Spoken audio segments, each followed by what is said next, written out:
अस्सलाम वालेकुम बच्चों, मेरा नाम नोमान फैसल है और मैं आप लोगों का बायोलॉजी टीचर हूँ। बच्चों, अपने लास्ट लेक्चर में हमने बायो की ब्रांचेस के बारे में पढ़ा था। आज हम उससे नेक्स्ट टॉपिक यानी relationship of biology with other sciences के बारे में पढ़ेंगे। बच्चों, अगर आप लोगों को याद हो, हमने अपने पहले पहले लेक्चर में कहा था कि साइंस की जितनी भी ब्रांचेस हैं वो एक दूसरे से इंटरलिंक्ड हैं। आज हम उसी के बारे में मज़ीद डिस्कशन करेंगे। आइए एक मिसाल की मदद से समझते हैं कि किस तरह साइंस की तमाम ब्रांचेस एक दूसरे से इंटरलिंक्ड हैं। आपने अज्यूम करना है कि एक साइंटिस्ट है जो कि एक मशीन बना रहा है और वो जो मशीन है उसमें उसने क्या करना है कि प्रेशर ऑफ गैसेस को यूज़ करना है। प्रेशर ऑफ गैसेस को यूज़ करके मशीन के जो कंपोनेंट्स हैं उनको उसने मूव करवाना है। प्रेशर ऑफ गैसेस को यूज़ करके मशीन के अज्जा को उसने मूव करवाना है। अब इस मिसाल के अंदर आप लोग देख सकते हो कि जो गैसेस हैं वो तो केमिस्ट्री में पढ़ी जाती हैं और जो प्रेशर का कंपोनेंट है या फिर जो मूवमेंट है वो तो हम फिजिक्स के अंदर पढ़ते हैं ना। तो इस तरह से ये जो साइंटिस्ट होगा ये इसको अपना काम सही से करने के लिए फिजिक्स की भी एक्सपर्टीज की ज़रूरत होगी और साथ में केमिस्ट्री की भी एक्सपर्टीज की ज़रूरत होगी। तो याद रखो कि तमाम ब्रांचेस जो है ना वो साइंस की आपस में इंटरलिंक्ड होती हैं। इसके बाद हम एक और मिसाल से यहाँ पे समझ लेते हैं। फॉर एग्जांपल आप अज्यूम करें कि एक साइंटिस्ट है जो कि स्पेस में जाना चाहता है और स्पेस में जाकर वहाँ पे किसी प्लेनेट के ऊपर उसने लाइफ को तलाश करना है। तो जब वो स्पेस में जाएगा तो उसको एस्ट्रोनॉमी के बारे में भी पता होना चाहिए और जब वो लाइफ के ऊपर काम करेगा तो उसको बायोलॉजी के बारे में भी पता होना चाहिए। तो यहाँ से आपको और क्लियर हो गया कि जितनी भी ब्रांचेस हैं साइंस की वो आपस में इंटरलिंक्ड हैं। इसके बाद आपकी जो पहली इंटरडिसिप्लिनरी फील्ड आपकी बुक के अंदर डिस्कस की गई है वो बायोकेमिस्ट्री है। इसको हम कल भी बड़ी डिटेल के साथ पढ़ चुके थे। आज हम मज़ीद इसको देखते हैं। याद रखो बच्चों, बायोकेमिस्ट्री वो ब्रांच है जिसके अंदर हम जिंदा जानदारों के अंदर पाए जाने वाले स्ट्रक्चर्स और साथ में उनके रिएक्शंस के बारे में पढ़ते हैं। यहाँ पे किताब वालों ने थोड़ी सी गलती कर दी है। इसको उनको लिखना चाहिए था कि केमिकल स्ट्रक्चर्स के बारे में पढ़ते हैं और उनके अंदर होने वाले रिएक्शंस के बारे में हम लोग पढ़ते हैं। तो इसकी सिंपल सी एग्जांपल वहाँ पे दी गई है कि the study of photosynthesis and respiration. आप लोगों को पता है कि जो फोटोसिंथेसिस है वो रिएक्शन है जो कि पौधों के अंदर होता है और रेस्पिरेशन भी रिएक्शन है जो कि तमाम जानदारों के अंदर होता है। प्लांट्स में भी होता है, अलगे में भी होता है, इंसानों में भी होता है। तमाम जानदारों के अंदर रेस्पिरेशन होता है, रेस्पिरेशन का अमल हो रहा होता है। तो ये दोनों के दोनों रिएक्शंस भी हम बायोकेमिस्ट्री में पढ़ते हैं। इसकी डेफिनेशन को हम लोग रिवाइज कर लेते हैं। The study of structures and reactions of different chemical substances present in living organism is called biochemistry. और बायोकेमिस्ट्री के एग्जांपल में उन्होंने बताया कि study of photosynthesis and respiration. यहाँ पे आप लोग बच्चों एक बात को आप लोगों ने समझना है कि स्ट्रक्चर और केमिकल स्ट्रक्चर में डिफरेंस है। आप अज्यूम करो कि आपके पास एक सेल है। ये सेल है और इस सेल के मुख्तलिफ तरह के कंपोनेंट्स हैं। इसके अंदर ज़ाहिर बात है न्यूक्लियस भी पाया जाएगा, यहाँ पे माइटोकॉन्ड्रिया भी होगा इसके अंदर, ठीक है? और यहाँ पे एंडोप्लाज्मिक रेटिकुलम भी होगा। तो आप मुझे बताएं कि इस न्यूक्लियस के बारे में पढ़ा जाना या एंडोप्लाज्मिक रेटिकुलम के बारे में पढ़ा जाना या फिर जो माइटोकॉन्ड्रिया है उसके बारे में पढ़ना, क्या ये बायोकेमिस्ट्री कहलाएगा? ये भी तो सेल के स्ट्रक्चर्स है ना। लेकिन इनके बारे में पढ़ा जाना, केमिकल स्ट्रक्चर्स को पढ़ा जाना नहीं कहेंगे हम उसको। हम तो इसके अज्जा को पढ़ रहे हैं सिंपली। अगर हम इसके केमिकल स्ट्रक्चर एनालिसिस की बात करें तो हम अज्यूम कर लेते हैं कि हम जो है ना क्रोमोसोम्स को पढ़ रहे हैं। तो ये क्रोमोसोम है। अब देखने में तो ये इसके जो पॉइंट्स हैं यहाँ पे इसके सेंट्रोमियर होता है, ये इसके जो है ना सिस्टर क्रोमाटिड्स हैं। लेकिन अगर हम इसकी केमिकल कंपोजिशन की बात करें तो chromosome DNA plus histone protein से मिलके बना हुआ है। किससे मिलके बना है ये? डीएनए और हिस्टोन प्रोटीन से। इसी तरह आपने मुझे बताना है अब, आप बताएं कि अगर हम राइबोसोम्स को स्टडी करें, राइबोसोम्स के 2 यूनिट्स होते हैं, एक छोटा यूनिट और एक बड़ा यूनिट। जो ये छोटा यूनिट है और ये बड़ा यूनिट है, ये इसके कंपोनेंट्स हैं। अगर हम कहें कि ribosome is comprise of 2 components, तो क्या ये बायोकेमिस्ट्री कहलाएगी? या फिर ये बायोकेमिस्ट्री कहलाएगी कि ribosome is composed of RNA plus protein. आपने इमेजिन किया होगा और उम्मीद करता हूँ कि आप सबने सही ही इमेजिन किया होगा कि आरएनए और प्रोटीन को पढ़ा जाना बायोकेमिस्ट्री कहलाएगा।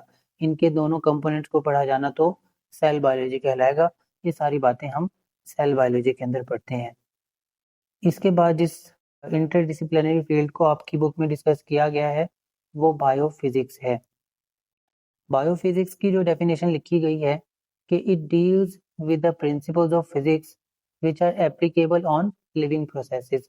ये फिजिक्स के उन कवानीन का मुताला इस ब्रांच में किया जाता है जिनका इतलाक बायोलॉजिकल मज़ाहिर पर होता है। इसके बाद इसकी एग्जांपल लिखी गई है। In biophysics we use the principles of lever and motions for the understanding of movement of muscles and bones at joint. कि बायोफिजिक्स के अंदर हम जो लीवर है और जो मोशन है इनके रूल्स को यूज़ करते हैं किस चीज़ को समझने के लिए, जानदारों की बॉडी के अंदर होने वाले जो मूवमेंट्स हैं उनको समझने के लिए जॉइंट्स के ऊपर। यानी आसान अल्फाज में किताब वाला ये कहना चाह रहा है कि बायोफिजिक्स की एक एग्जांपल बनती है कि जिस तरह जिस प्रिंसिपल पे अमल करते हुए फिजिक्स का लीवर काम करता है बिल्कुल उसी तरह हमारी बॉडी के अंदर जो बोन्स हैं वो भी काम करती हैं। तो आइए इस मिसाल को थोड़ा सा क्लियर कर लेते हैं। आप लोग देखें कि ये जो ऑपरेटर्स मैंने यहाँ पे बनाया हुआ है इसको लीवर कहते हैं। क्या कहते हैं? लीवर। ये एक सिंपल मशीन है जो कि फिजिक्स के अंदर यूज़ की जाती है। इसके मुख्तलिफ कंपोनेंट्स हैं। ये जो ई पॉइंट है यहाँ पे एफर्ट अप्लाई की जाती है यानी फोर्स लगाई जाती है, इसीलिए इसको ई पॉइंट कहा जाता है। और जो ये एल पॉइंट है इसके ऊपर लोड रखा जाता है तो इसलिए इसको एल पॉइंट कहा जाता है। तो एल पॉइंट के ऊपर क्या होता है, एक वजन होता है और जो ई पॉइंट है यहाँ पे फोर्स अप्लाई की जाती है। आप याद रखें कि फोर्स की जो डायरेक्शन है वो डाउनवर्ड होगी और जो आपका लोड होगा वो अपवर्ड उसने उठ जाना है। और ये जो एफ पॉइंट है इसको फल्क्रम पॉइंट कहा जाता है। क्या कहा जाता है? फल्क्रम पॉइंट बोला जाता है। और यहाँ से जो ये इसका प्लैंक है, प्लैंक इसका जो लीवर का है वो लकड़ी का भी हो सकता है या किसी मेटल का भी हो सकता है। वो फिक्स होता है। फिक्स इस सेंस में होता है कि ये ऊपर और नीचे तो मूव कर सकता है, बाकी इससे अलग नहीं हो सकता। तो आप यहाँ पे देखेंगे कि आप इस साइड पे फोर्स अप्लाई करोगे डाउनवर्ड्स एंड जो लोड है वो ऊपर की जानिब उठ जाएगा। बिल्कुल इसी प्रिंसिपल पे अमल करते हुए हमारी बोन्स जो है ना काम करती हैं।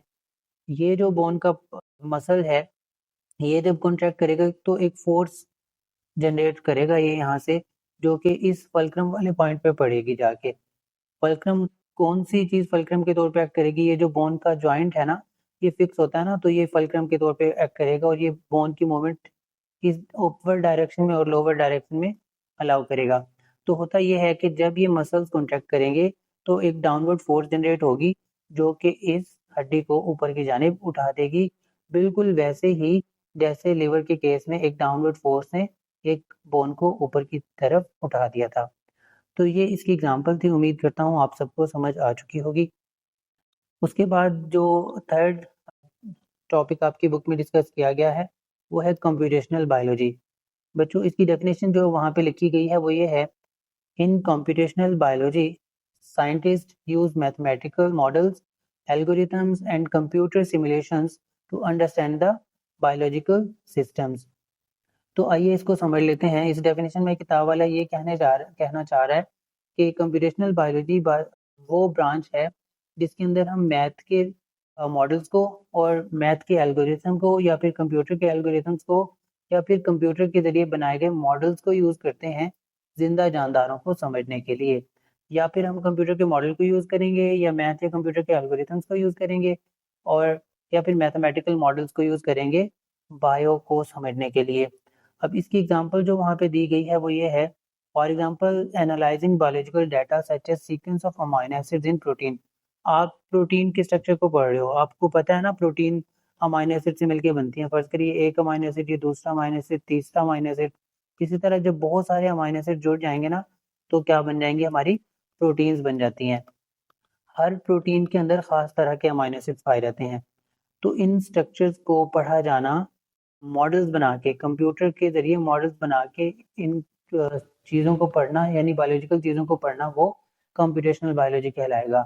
बच्चों इसकी मिसाल से हम इसको समझते हैं। हम एक ना प्रोटीन फर्ज कर लेते हैं हिस्टोन प्रोटीन।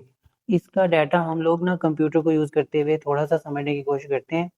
एक वेबसाइट है, अमेरिकन वेबसाइट है जिसको हम NCBI कहते हैं। वहाँ पे तमाम प्रोटीन्स और जीन्स के सीक्वेंसेस मौजूद हैं। तो आइए हिस्टोन प्रोटीन को NCBI की वेबसाइट पे सर्च करके और कंप्यूटेशनल बायोलॉजी को समझते हैं। देखें, आपकी जो है ना, आपने सबसे पहले NCBI की वेबसाइट ओपन करनी है और यहाँ पे मैं जल्दी से कर देता हूँ इसको। तो यहाँ पे हम लोग सर्च करते हैं हिस्टोन प्रोटीन। हिस्टोन प्रोटीन का स्ट्रक्चर हम लोगों ने एनालाइज करना है। इसका जो स्ट्रक्चर आएगा वो इस तरह का स्ट्रक्चर यहाँ पे शो होता है। देखें, ये एक स्ट्रक्चर है और ये प्रोटीन का स्ट्रक्चर है और ये हम कहाँ देख रहे हैं? कंप्यूटर के ऊपर देख रहे हैं। यहाँ पे हमें मुख्तलिफ इसके बारे में इंफॉर्मेशन मिलती है। वो आपके काम की नहीं है जो इंफॉर्मेशन यहाँ से हमें मिलेगी, क्योंकि हायर क्लासेस की का डाटा है। तो ये सारी चीज़ें हम कंप्यूटर पे देख रहे हैं, यानी प्रोटीन के स्ट्रक्चर को हम कंप्यूटर पे एनालाइज कर रहे हैं। तो ये कंप्यूटेशनल बायोलॉजी कहलाएगा। यानी कंप्यूटर को यूज़ करते हुए, आसान अल्फाज में कंप्यूटर को यूज़ करते हुए बायो के डाटा को पढ़ा जाना, वो कंप्यूटेशनल बायोलॉजी कहलाएगा। इसके बाद अगली जो इंटरडिसिप्लिनरी फील्ड आपकी यहाँ पे डिस्कस हुई किताब में, वो बायोस्टैटिस्टिक्स है। जो स्टैट होती है वो शुमारियात को कहा जाता है। तो इसकी जो वहाँ पे डेफिनेशन लिखी गई है वो ये है, it deals with the principles of statistics to analyse the data related to living organisms. जिंदा जानदारों से मुतालिक डाटा को अगर हम स्टैट के प्रिंसिपल्स अप्लाई करके पढ़ें तो उसको बायोस्टैटिस्टिक्स कहा जाएगा। यानी शुमारियात के तरीकों को इख्तियार या इस्तेमाल करते हुए जिंदा जानदारों को पढ़ना बायोस्टैटिस्टिक्स कहलाएगा। इसके अलावा बुक में इसकी एक्सप्लेनेशन दी गई है कि biostatistics plays crucial role in biochemical research, health and public care.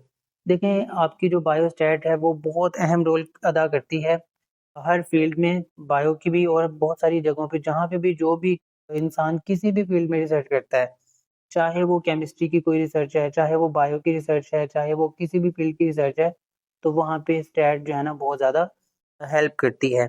इसको हम एक मिसाल से समझ लेते हैं। देखो, एक इंसान है जो कि रिसर्च कर रहा है कैंसर के ऊपर, कैंसर के पेशेंट्स के ऊपर वो काम कर रहा है। उसने करना क्या है? उसने ये करना है कि उसने 1000 मरीज़ों का डाटा लेना है और 1000 मरीज़ों में उसने देखना है कि ये मरीज़ कौन सी लोकेशन से हैं, यानी इनका कौन सा सिटी है, या दुनिया के कौन से कोने से बिलोंग करते हैं, और साथ में इनको कैंसर हुआ क्यों, उनके काजेज़ के बारे में पढ़ना है। आप मुझे बताएं, अगर ये 1000 बंदों को की वजूहात अलग-अलग बताए कि फ़र्ज़ करें पेशेंट 1 को कैंसर रेडिएशन की वजह से हुआ था, पेशेंट 2 को कैंसर केमिकल एक्सपोज़र की वजह से हुआ था, पेशेंट 3 को डाइट प्रॉपर ना लेने की वजह से हुआ था। ऐसे 1000 बंदों के बारे में बताए और इसी तरह 1000 बंदों की लोकेशंस के बारे में बताए, तो ये डाटा तो यूज़फुल ही नहीं होगा, हमें समझ भी नहीं आएगा कि मिक्स हो रहा होगा सब कुछ।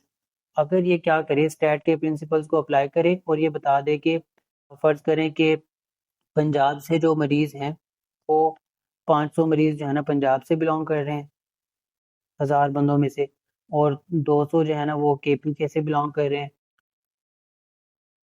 और 300 जो हैं वो किसी मतलब पूरे पाकिस्तान से बिलॉन्ग कर रहे हैं। तो यहाँ से हमें एक इन्फॉर्मेशन मिल सकती है कि 500 जो पंजाब से बिलॉन्ग कर रहे हैं, तो पंजाब में जो है ना कैंसर की रेशो वो निस्बतन ज़्यादा है।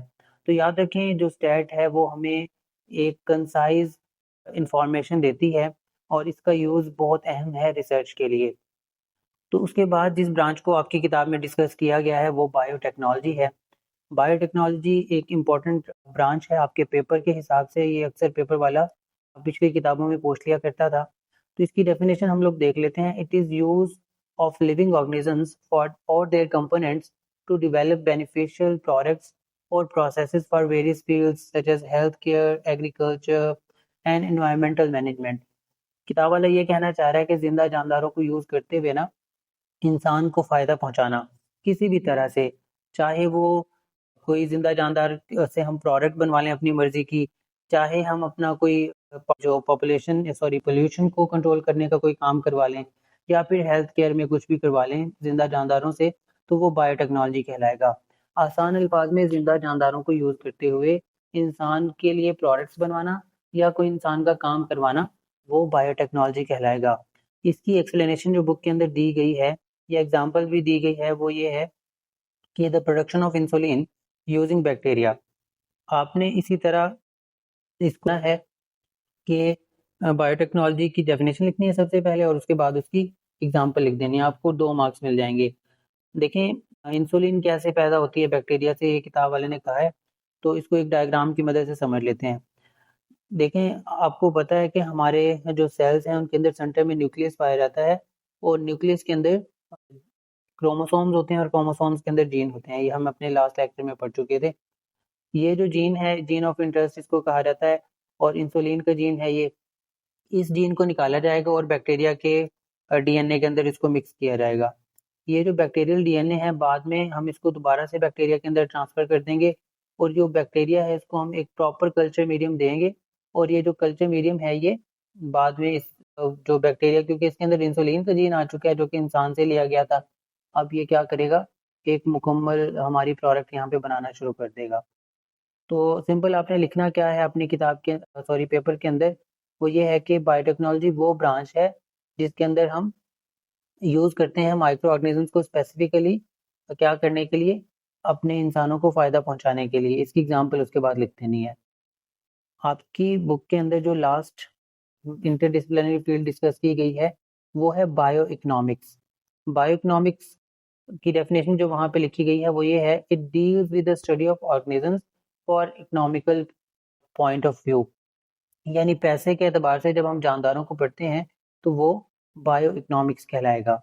क्या कहा मैंने, जब हम पैसों के एतबार से जिंदा जानदारों को पढ़ते हैं तो वो क्या कहलाएगा, बायो इकोनॉमिक्स कहलाएगा।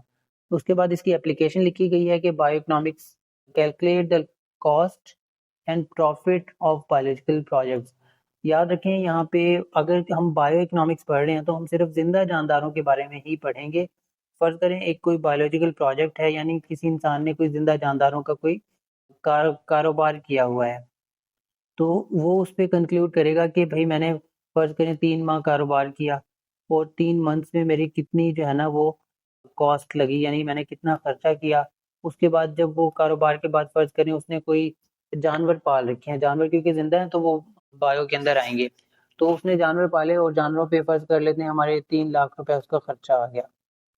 3 लाख उसका खर्चा आ गया और जब उसने जानवर सेल किए तो उसको 5 लाख के वो उसने जो है ना सेल कर लिए। तो अब याद रखें ये जो 5 लाख में से जब 3 लाख चले गए तो उसको यानी 2 लाख का जो फ़ायदा हो गया ना, तो ये जो 2 लाख का उसको प्रॉफ़िट हुआ, ये जो कैलकुलेशन हम लोगों ने की ये सारी की सारी ज़िंदा जानदारों के मुतालिक है ना, तो इसलिए इसको हम क्या कहेंगे कि ये बायो इकोनॉमिक्स में आएगा। अगर यही कारोबार वो किसी और जानदार पे कर रहा होता, किसी भी दूसरी चीज़ पे कर रहा होता, किसी फॉर एग्ज़ाम्पल वो गोल्ड का कोई कारोबार कर रहा है, तो वो बायो इकोनॉमिक्स नहीं कहलाता, वो सिंपल इकोनॉमिक्स कहलाता। तो याद रखो इसमें आपने ये बायो का लफ्ज़ यूज़ ज़रूर करना है कि the study of organisms from economical point of view, जिंदा जानदारों को पढ़ना पैसे के एतबार से वो क्या कहलाएगा, बायो इकोनॉमिक्स कहलाएगा। इसकी एग्जांपल में हम लोगों ने देखा कि calculation of cost and profit of biological projects. आप इसको ऐसे भी समझ लो, फर्ज करो एक इंसान ने ना क्रॉप उगाई हुई है, गंदम उगा दी है, तो गंदम पे कितना खर्चा आया, गंदम को हम क्यों यहाँ पे ले रहे हैं, क्योंकि गंदम भी जिंदा जानदार है, पौधा है। क्रॉप पे जितना खर्चा आया उस कॉस्ट में से हम जब माइनस करेंगे हमारा जो अर्निंग होगी उसको, तो ये जो सारी कैलकुलेशंस हैं ये भी क्या हैं, ये भी हम बायो इकोनॉमिक्स में पढ़ेंगे। उम्मीद करता हूँ आप सबको लेक्चर समझ आ गया होगा।